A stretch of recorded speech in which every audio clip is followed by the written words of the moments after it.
Earth's axis is tilted, because of which during winters, northern hemisphere receives the least amount of sunshine. In this region during winter, even the daytime is quite dark and cold and pretty short.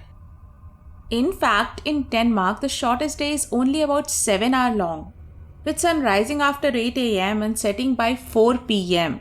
Some days one hardly gets any glimpse of sunlight. Meik Wiking says, and no, Meik Wiking is not into science or weather. He's a happiness researcher and author of the Little Book of Hygge, the Danish way of living.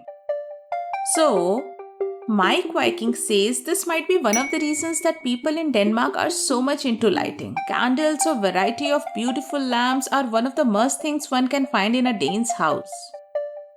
On an average, every year 6 kilos of candles are burned per person in Denmark, which is the highest in the world, much higher than any other country. Looking back into the history, Danes have lived in dark a lot during World War II, that is between 1940 to 1945. During the war, there were frequent power outages so that they are not visible to enemy aircraft. On 4th May 1945, announcement of surrendering of enemy forces was received. Since then, this day is celebrated with lots of lighting. They literally have a light party. Coming to the Scandinavian interiors, Denmark being one of the Scandinavian countries. So, you might have noticed or heard that lighting plays an important role in these designs, which is like very popular across the world. They have clean designs with large windows for natural lights and beautiful dim lamps for a cozy, homely feel. So, whether it is the history or the weather or the inherent human nature to like and embrace light, Danes are totally into it. So far with me? Then you might find interesting to know that in addition to cold and dark winters, Denmark also has over 170 days of rains and snow in a year. That is 170 out of 365. In fact, in Denmark, the weather is like that of the city Winterfell in the Game of Thrones. With such tough weather, Danes spend a lot of time inside the home, and they make most of it by making their home a cozy, warm place and by spending more and more time indoors with family and close friends. It is fun to know about different countries and their people, but the book is actually about happiness. So what's the connect? Well, in this book, Meik Wiking sketches the life of people in Denmark and explores what makes them so happy. He says it is the concept of hygge which contributes to their happiness. After all, Denmark consistently figures in the top positions as the happiest country in the World Happiness Report. Book is a delightful read. It's all about happiness, which is like the most important, the most sought after aspect of life. It is well captured with interesting narrative and colorful illustrations. The hard copy is aesthetically appealing, and if someone wants to gift a book, this book can be a cool choice. This video gives you the key idea or the core theme of the book and also provides a summary map outlining what all insights one gets on reading it. Now coming to the summary map, what is there in the book? Firstly, it's about Denmark, a bit of history, economy, weather, but more importantly, it's about the people. Their lifestyles, their affinity for candles, lamps including iconic and signature Danish lamps. Their food like cakes and pastries including the Danish pastry, potato mashes and other high-calorie sinful dishes. Drinks like tea, coffee, hot cocoa. Danes are meat lovers to the core.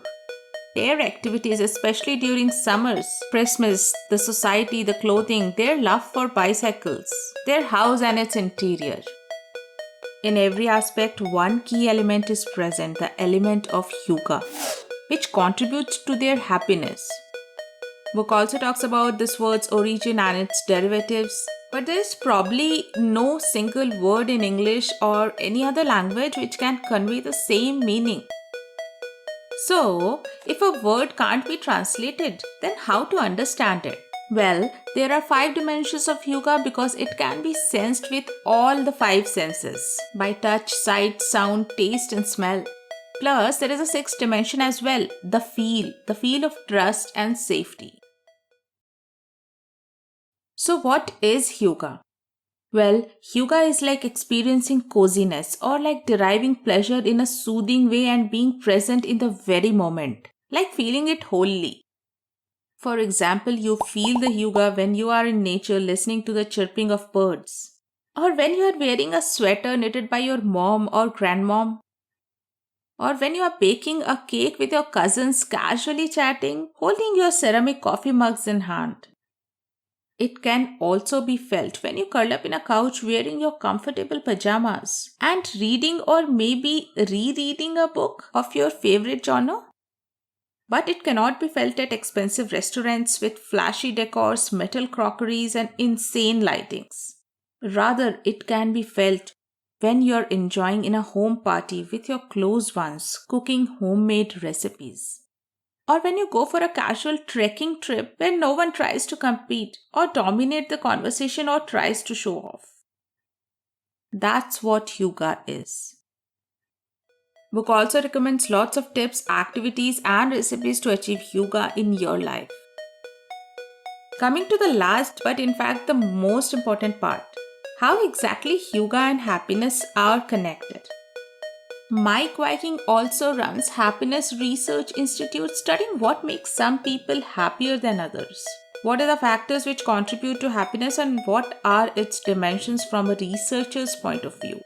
Author has explained that Hygge is deeply integrated in Danish culture and many things which lead to Hygge equates with the factors which contribute to happiness. So, in the pursuit of Hygge in their daily life, they get closer and closer to their happiness. And this leads Denmark to be one of the happiest country in the world. This was all about this happy book. This was the third video of the curated trilogy with a core theme of life philosophies. We have covered the 3 most desired aspects of life. Longevity is covered by Ikigai, finding meaning is covered by man's search for meaning, and happiness, of course, is covered by this book Hygge. Share or suggest the video if you think it can add value to someone else as well. Do comment in the comment section if you want another trilogy and also suggest the core theme for that. I will definitely try to make a video on that, and do subscribe the channel.